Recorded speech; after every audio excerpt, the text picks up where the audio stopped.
Bonjour à tout le monde. Nous nous retrouverons en ce vendredi matin pour méditer la parole de Dieu qui nous vient de l'Évangile selon saint Luc au chapitre 5, les versets 33 à 39. En ce temps-là, les pharisiens et les scribes dirent à Jésus: les disciples de Jean le Baptiste jeûnent souvent et font des prières, de même ceux des pharisiens. Au contraire, les tiens mangent et boivent. Jésus leur dit: pouvez-vous faire jeûner les invités de la noce pendant que l'époux est avec eux? Mais des jours viendront où l'époux leur sera enlevé. Alors, en ces jours-là, ils jeûneront. Il leur dit aussi en parabole: personne ne déchire un morceau à un vêtement neuf pour le coudre sur un vieux vêtement. Autrement, on aura déchiré le neuf et le morceau qui vient du neuf ne s'accordera pas avec le vieux. Et personne ne met du vin nouveau dans de vieilles outres. Autrement, le vin nouveau fera éclater les outres. Il se répandra et les outres seront perdues. Mais on doit mettre le vin nouveau dans des outres neuves. Jamais celui qui a bu du vin vieux ne désire du nouveau, car il dit: c'est le vieux qui est bon. Acclamons la parole de Dieu. Voilà, frères et sœurs, des paraboles qui peuvent nous sembler un peu compliquées à comprendre. L'évangile d'aujourd'hui nous situe à la suite de l'appel des disciples dans l'évangile de Luc. Et c'est bien la manière de se comporter de ces disciples, la manière de faire, qui est mise en cause, et ce, en référence aux disciples de Jean et des pharisiens. C'est une manière pour les gens autour d'interpeller Jésus également, même si cela se fera de manière directe, explicite plus tard. Donc toutes ces personnes autour de Jésus sont surpris car en plus de tous les rites, certains rajoutaient des jeûnes et des prières pour se démarquer des autres. Alors, les disciples de Jésus, eux, ils se mettent autour d'une table et ils font un grand festin tout simplement. Alors Jésus va répondre à cette interpellation en deux temps. Premièrement, il pose une question prophétique. Pouvez-vous faire jeûner les invités de la noce pendant que l'époux est avec eux? Pouvez-vous demander à des invités à un mariage de ne pas manger, de jeûner, alors que c'est la fête et que les mariés sont là? Puis, Jésus ajoute la parabole sur le neuf et l'ancien. Dans sa réponse, il ne dit pas qu'il est contre le jeûne. Bien au contraire, Jésus leur montre qu'il est bien plus cohérent vis-à-vis des lois que ceux qui se disent fidèles de la loi.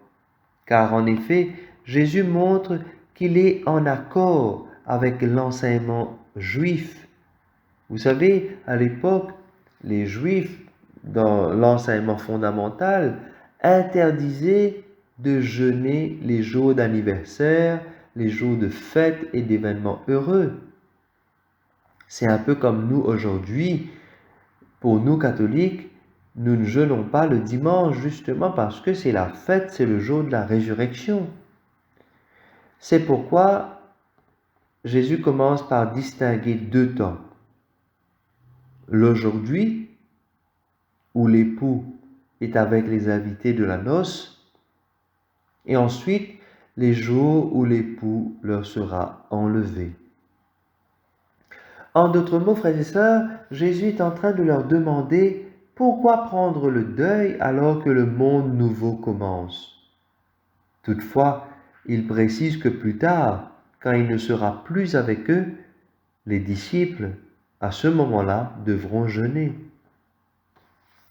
Alors, pour mieux expliciter ses propos, Jésus emploie deux paraboles qui font comprendre cette incompatibilité entre le vieux et le neuf, l'ancien et le nouveau, et même entre la façon juive de pratiquer le jeûne et la prière et la nouvelle façon qu'il est en train d'inaugurer.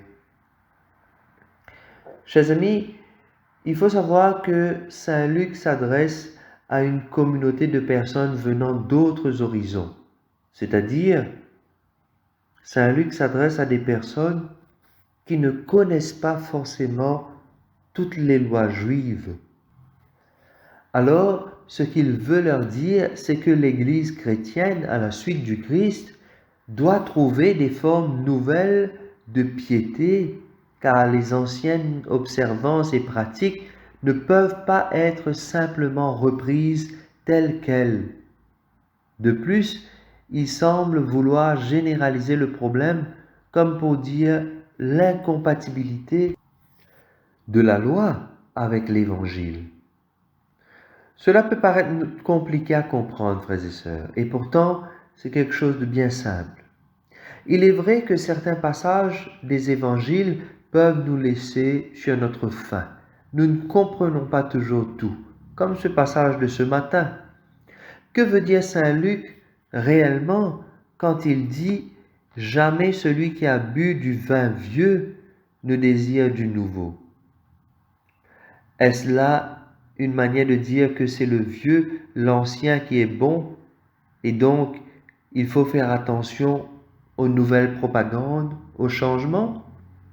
Ou plutôt voulait-il dire qu'il faut abandonner ce qui est ancien pour embrasser ce qui est nouveau dans l'Évangile? Mais au final, j'ai envie de dire que ce n'est pas cela qui importe.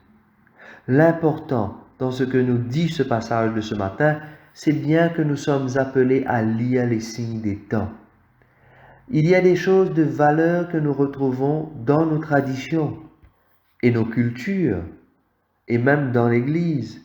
Combien de fois ne regrettons-nous pas d'avoir laissé s'envoler certaines de nos pratiques? Oui, souvent nous regrettons le passé. Combien de fois ne disons-nous pas « oui, autrefois on faisait ça et c'était bien ». C'est pour dire qu'il y a des choses qui dépassent les âges et les espaces, comme l'Évangile lui-même. La bonne nouvelle date de 2000 ans et nous trouvons encore des choses à dire aujourd'hui.